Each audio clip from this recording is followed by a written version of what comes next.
Au milieu de la mer des Caraïbes, un parfum envoûte les voyageurs du monde entier. Celui d'une île baptisée par Christophe Colomb, l'île aux fleurs. En Martinique, jardiner pourrait rimer avec exotisme. Il n'en est rien. Sur cette terre volcanique, dénaturée par des siècles de colonisation, des jardins renferment l'histoire et la mémoire du peuple martiniquais, les jardins créoles. La définition du jardin créole, c'est un jardin de subsistance. Il n'y avait pas de plantes ornementales. Il faut savoir ça. Le jardin créole n'est pas un jardin ornemental. C'est un jardin de subsistance. On y trouve 3 éléments. Les cultures vivrières, des plantes médicinales, des arbres fruitiers. Voilà ce qu'on trouvait. Accolé aux cases des anciens esclaves, le jardin créole est un acte de résistance. Dominés et exploités par les colons, les Martiniquais vont trouver grâce à lui le moyen de conserver leur identité.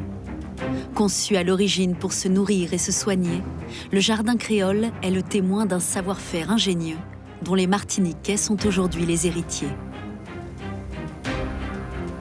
Dans la commune de Font-Saint-Denis, une étrange complainte résonne au cœur des montagnes. Agriculteurs et bénévoles, tambouillés et souffleurs de conques sont rassemblés pour le lassoté, un labour indispensable à la préparation du jardin créole.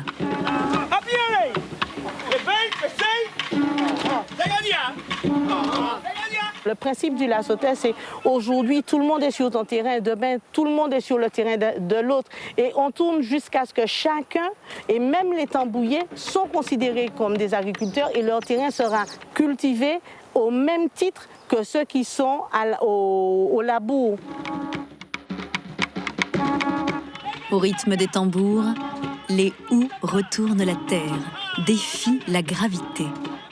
Pratiqué depuis plus de 150 ans sur les hauteurs de l'île, le lassoté, ou à l'assaut de la terre, est un système d'entraide agricole, une solidarité mise au point par les anciens esclaves originaires d'Afrique de l'Ouest. Il y a une base africaine sur l'organisation, la façon de faire danser la terre, la façon de la vivre.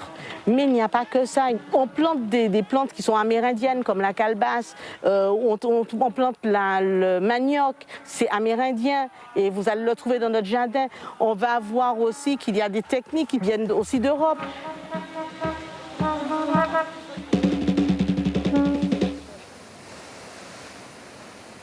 En Martinique, le jardin créole est aussi métissé et multiple que ses habitants.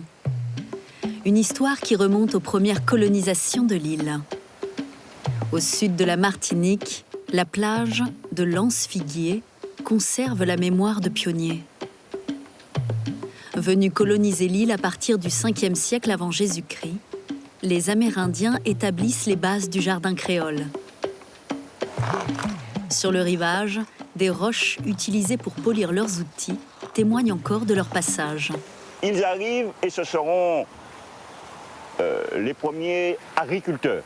Et là, bien sûr, ils plantent le manioc, le piment, ils amènent beaucoup de plants, de lianes, le fruit de la passion, l'ananas. Toutes ces choses-là, ce sont eux qui ont donné ça à l'humanité. Les Amérindiens cultivent un jardin vivrier et médicinal, le jardin Caraïbe, aussi appelé Ichali. Bordé par la forêt ou clôturé par des haies, il est indispensable à la survie et à la cohésion du groupe. C'est fondamental. La femme fournit les légumes, les fruits, et l'homme fournit la viande. C'est comme ça que se répartissent les tâches. Ils font aussi de la boisson avec le manioc. Ce sont des gens qui aiment beaucoup les fêtes. Ce sont des fêtes de boisson, c'est-à-dire qui réunissent plusieurs villages pour un projet. Un grand projet qui peut être un projet de guerre. Et on sait qu'ils fonctionnent beaucoup avec ces fêtes de boisson qui vont souder les membres de leur société. Pendant près de 2000 ans, les Ichalis assurent aux Amérindiens prospérité et stabilité. Mais en 1635, l'appétit colonial de l'Europe va changer la donne. La France de Louis XIII envahit la Martinique. Pendant quelques années, Français et Amérindiens cohabitent et commercent. Cette alliance de circonstances ne va pas durer. Les premiers conflits vont naître du fait que les colons vont voler, piller les jardins des Amérindiens. Les colons s'approprient les techniques agricoles des Amérindiens, y ajoutent la culture de la banane et celle de la canne à sucre. Jugés inutiles, les Indiens caraïbes sont éradiqués. Peu à peu, la Martinique devient l'une des colonies à sucre de l'Empire français. Plus de 215 000 esclaves sont déportés d'Afrique pour travailler dans les plantations. Le jardin créole devient un enjeu de survie. Au Gros-Morne, l'habitation Saint-Étienne conserve les ruines des anciennes cases nègres. Dès leur arrivée, les esclaves replantent autour de leurs cases leur jardin traditionnel de l'Ouest africain. La maison du maître était vraiment en retrait, avec une allée de style de jardin à la française, avec des arbres bien rangés et tout ce qui s'ensuit. Et puis, beaucoup plus loin, à l'opposé, il y avait également les cases. Puisque c'est que lorsqu'ils avaient fini de travailler sous l'exploitation du maître, eh bien, ils rentraient chez eux, et après avoir fait leur journée de travail, qui était très longue d'ailleurs, eh bien, ils travaillaient des parcelles près de leurs cases. Les colons obligent leurs esclaves à produire leur propre nourriture. Une journée leur est accordée pour cultiver un terrain situé sur les plus mauvaises terres de l'exploitation, le jardin vivrier. Le jardin créole pur se trouvait justement derrière les cases pour se nourrir et nourrir sa famille. Et puis, il y avait des jardins vivriers où se trouvaient tous les légumes racines, dachine, igname, couscous, patates douces et tout ça, se trouvaient beaucoup plus loin. Et là, c'était beaucoup plus vaste. Dans cette combinaison de jardins, les esclaves associent plantes amérindiennes et européennes. D'abord utilisés pour se nourrir, ils y mêlent croyances animistes et occultes qu'ils dissimulent du regard des colons.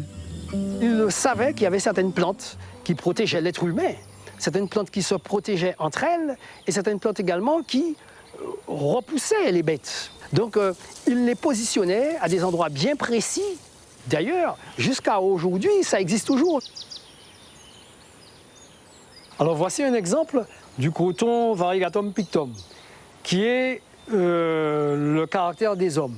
Alors au fait, il s'appelle ainsi parce que ce coton-là, il est dit qu'il protège des esprits. Donc très souvent, on le retrouve près des maisons. Si le jardin reste la propriété du maître, il est parfois pour les esclaves la clé d'un futur meilleur. Grâce à la revente de leurs produits, ils peuvent espérer racheter leur liberté. Un pécule qu'ils défendent farouchement. Au sud-ouest de l'île, la ville du Marin s'ouvre sur une baie abritée, réputée comme l'un des meilleurs mouillages de la Caraïbe. En 1806, un planteur décide de réquisitionner le jardin de ses esclaves pour y planter toujours plus de canne à sucre. Et ça a créé une révolte parce que le jardin créole avait une importance capitale, mais vraiment capitale. Donc les gens ont compris qu'en quelque part, ils risqueraient de tomber dans la misère. Donc pour éviter cela, ils ont résisté. Et comme ce colon-là de l'époque n'entendait rien et puis se sentait tout puissant, eh bien, il y a eu le sang à couler et ils l'ont tué, ils l'ont brûlé. Dans les jardins créoles, germent les graines de l'émancipation. Mais en 1848, lorsque sonne l'abolition de l'esclavage, les esclaves perdent leurs jardins et leurs cases. Certains quittent les exploitations et s'installent sur des terrains abrupts, désertés par les colons. Ces premiers Martiniquais libres reproduisent autour de leurs habitations leurs anciens jardins d'esclaves. Sur les hauteurs du Marin, au quartier de Morne-Pérou, Monique entretient le jardin créole conçu par ses aïeux en 1852. Tu vas bien? Bonjour Christian, oui. Ça va. Ici, vous êtes dans un jardin qui a tout de même une histoire. Pourquoi? Parce qu'il y a eu 4 générations de la même famille qui ont vécu sur cette terre. En mettant ce jardin en place, c'était dans le but de montrer comment les anciens, avec ce qu'ils avaient à portée de main, pouvaient se nourrir, pouvaient se soigner. Utilisée par les Amérindiens et les Africains depuis des millénaires, la médecine des plantes permet aux Martiniquais de se soigner. Le jardin créole évolue et se transforme. Un usage secret des plantes apparaît. Il y avait des rituels pour planter les plantes. Une même plante qui soigne peut aussi tuer.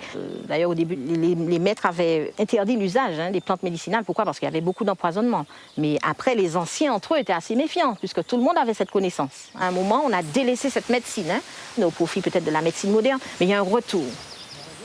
Les Martiniquais retrouvent dans leurs racines les connaissances d'un savoir-faire thérapeutique. Alors on a le soulier zombie, donc une plante très très ancienne et qui a été remise au goût du jour lors de l'épisode de chikungunya. On n'avait rien pour soigner les douleurs articulaires et puis les anciens ont reparlé de cette plante.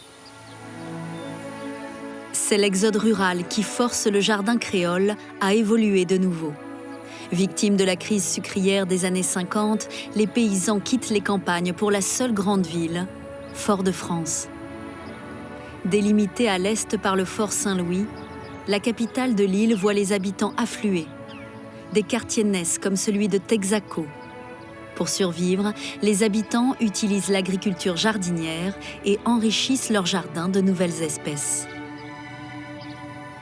La technique du jardin créole a été adaptée en fonction des matériaux qu'on a trouvés sur place, puisque nos grands-parents ont été des précurseurs dans l'art du détournement et de l'installation.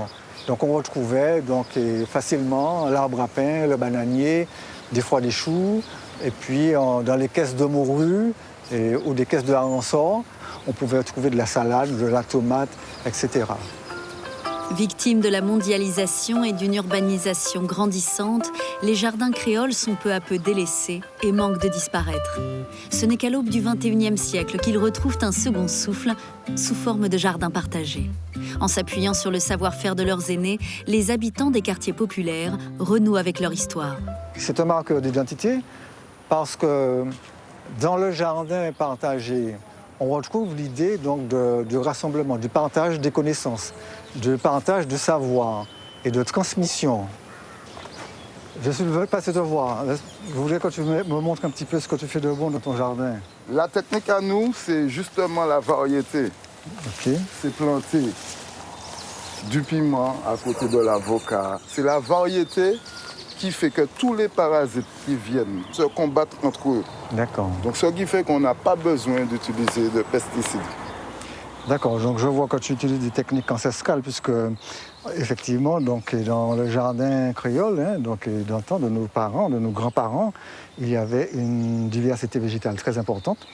Ce que je retrouve dans ton jardin citadin, mais qui quand même est très très riche. Par ses associations de plantes et son respect du cycle de la nature, le jardin créole est synonyme d'écologie et de modernité. Grâce à lui, les nouvelles générations redécouvrent les plantes de leurs ancêtres et leurs bienfaits.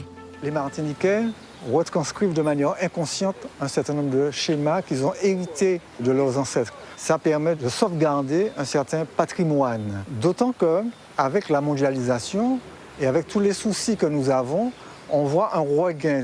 L'idée de vouloir consommer des aliments sains, mais surtout d'avoir une production proche du consommateur. Longtemps considéré comme seul patrimoine des opprimés, le jardin créole est aujourd'hui devenu celui de tous les Martiniquais, y compris celui du prix Goncourt, Patrick Chamoiseau, comme il l'écrit dans son roman Texaco. Aux abords des plantes mangées, il y avait les plantes médecines, et celles qui fascinent la chance et désarment les zombies. Le tout bien emmêlé n'épuise jamais la terre, c'est ça, le jardin créole.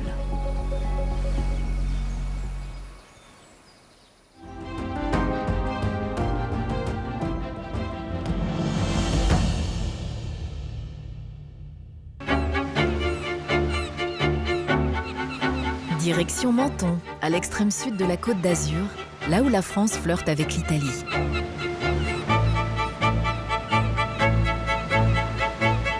Ici, on reconnaît les plages et les façades de la Riviera. Mais quand on pénètre dans les jardins, on quitte brusquement l'Europe.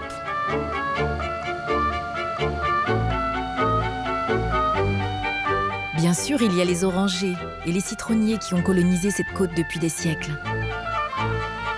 Mais le plus étonnant, ce sont ces plantes venues du monde entier et qui ont pris racine ici. Alors ce petit arbre, c'est un Mahonia lomariifolia de Chine. Ça, ce sont des leucadendrons, donc c'est un genre qui vient d'Afrique du Sud. On est sur une plante originaire d'Australie qu'on appelle Banksia prionotes. Ce sont des plantes effectivement rares parce que justement, d'abord, elles ne peuvent pas être cultivées dans toutes les régions de France. On est là vraiment dans le cadre de plantes de collection botanique. À l'abri des regards sur les hauteurs de la cité azurienne, une dizaine de propriétés grandioses étalent leurs jardins aux allures de jungle tropicale, comme ici à Serre de la Madone. C'est à partir de la fin du 19e siècle que ces collections de plantes rares sont importées sous nos latitudes par des Britanniques passionnés de voyage et de botanique. Certains avaient connu les colonies des Indes, avaient vécu déjà dans ces ambiances un peu tropicales. Peut-être par nostalgie, certains ont voulu reproduire ça. C'est vrai que naturellement, quand les Anglais sont arrivés sur la Riviera, ils ont aussi apporté avec eux cette passion de création de jardins.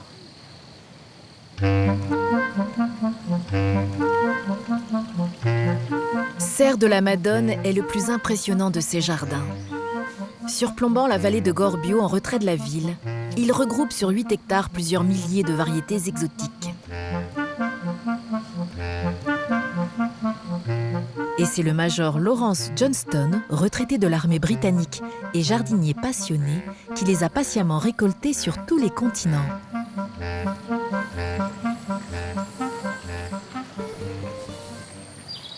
La période d'expédition, donc des voyages de Johnston, elle se situe entre les années 1928 et 1935. Donc on sait que dans ces années-là, on peut dire qu'il a fait au moins 2 fois le tour du monde. Il était passionné, il n'était pas vraiment professionnel, il s'encadrait souvent lors de ses voyages de botanistes confirmés qui l'aidaient à préparer ses expéditions. Donc quand il partait en Afrique ou en Chine, le botaniste profitait de sa fortune pour faire ses expéditions, ses recherches, et lui profitait de l'expérience du botaniste pour récupérer des plantes dont il savait qu'elles avaient la capacité de s'installer à Menton. C'est un endroit qui, on peut dire, lui a permis de réaliser un rêve.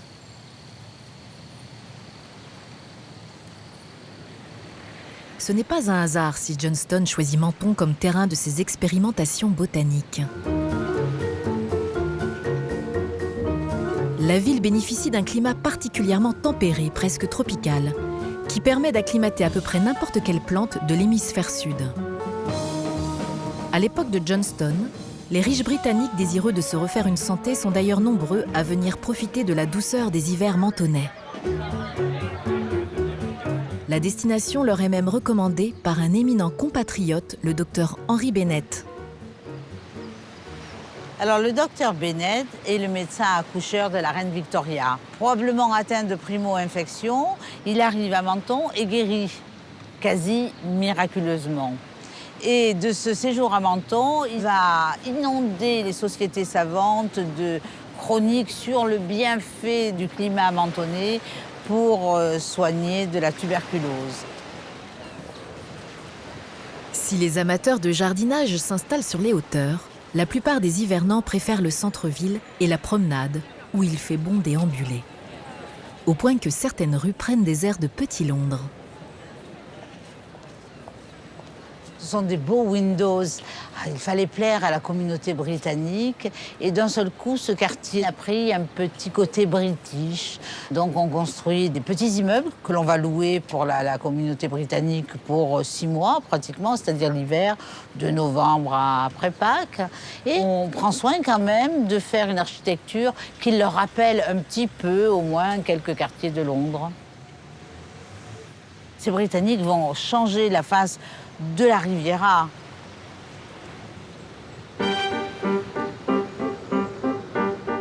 Au début du XXe siècle, plusieurs milliers de familles britanniques reviennent ainsi chaque hiver profiter du soleil de Menton. Les propriétaires des jardins exotiques, eux aussi, jouent les oiseaux migrateurs. Ils s'installent pour plusieurs mois sur la côte afin de profiter au mieux de la floraison de leurs plantes extraordinaires.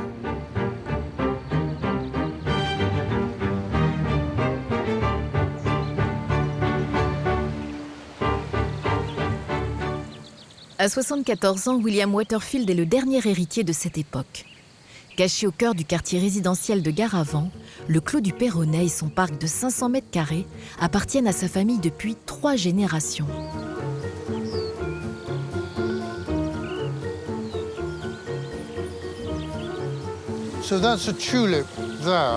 Ça, c'est une tulipe de l'hémisphère nord, tandis que ça, c'est une babiana. Sa couleur pourpre est merveilleusement riche. C'est un bulbe d'Afrique du Sud. Certaines de ces fleurs, je les ai rapportées moi-même d'Afrique du Sud.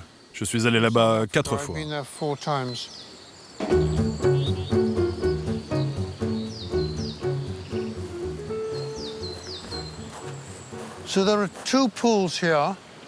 Il y a 2 bassins ici, et celui-là présente un intérêt historique particulier parce que c'est ici que j'ai appris à nager.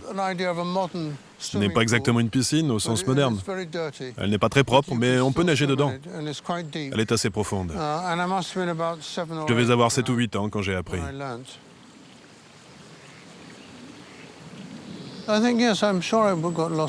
Je suis sûr que je me suis perdu des tonnes de fois dans ce jardin à l'époque. Mais j'ai appris à retrouver mon chemin après 40 ans passés ici. C'est en 1971 que William hérite de cette oasis de verdure, en plein cœur de la ville. Un lieu acheté par son grand-père Frédéric près de 60 ans plus tôt. Mon grand-père était haut fonctionnaire aux Indes et ma grand-mère était une très grande malade imaginaire. Elle a décidé que l'Inde n'était pas un endroit qui convenait à sa santé et qu'il devait partir. Elle a obligé mon grand-père à prendre sa retraite à 30 ans à peine. Mais il ne voulait pas rentrer en Angleterre parce que c'était trop humide. Et donc ils sont arrivés ici, le coin était plein d'Anglais à l'époque.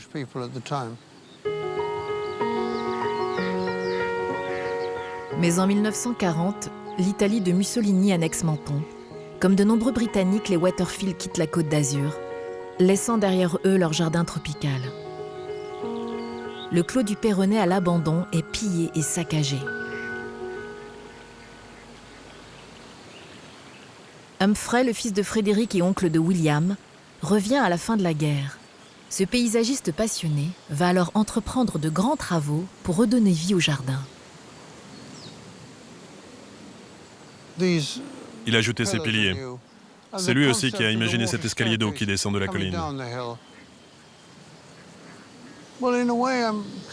Dans un sens, il y a un devoir de mémoire. Je crois que c'est l'expression en français. Je dois m'occuper de ce jardin pour ensuite le transmettre à mon tour, à une autre génération, j'espère.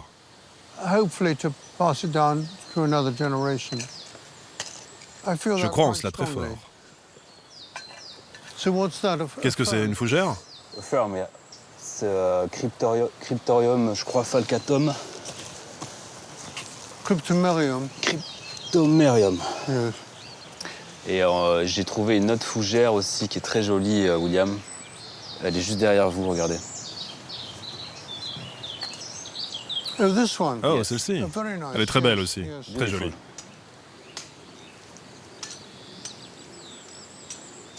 Le jardin exotique des Waterfield est une exception. C'est le dernier qui appartient encore à l'une des familles britanniques qui l'ont fondé. Trop grand, trop coûteux, les autres ont été progressivement revendus par leurs propriétaires après la Seconde Guerre mondiale.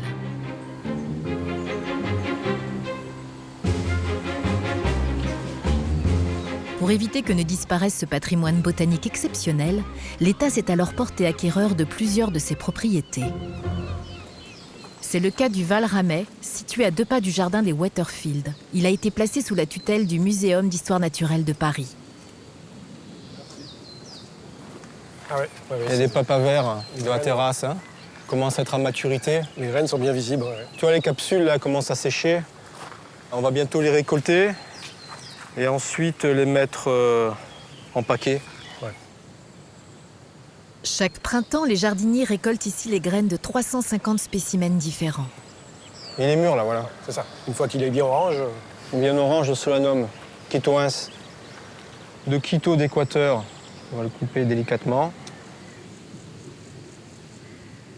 Grâce aux plantes collectées par les botanistes britanniques il y a plus d'un siècle, le Val Ramey est aujourd'hui un formidable conservatoire d'espèces tropicales en voie d'extinction.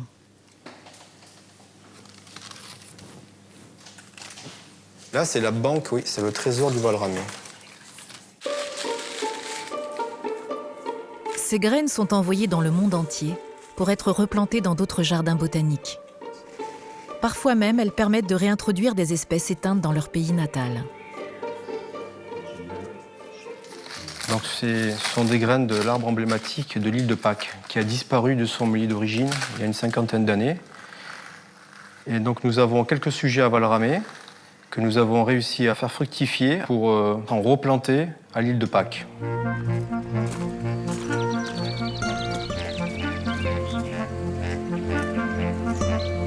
L'héritage des jardiniers britanniques, loin de disparaître, s'étend donc désormais au monde entier.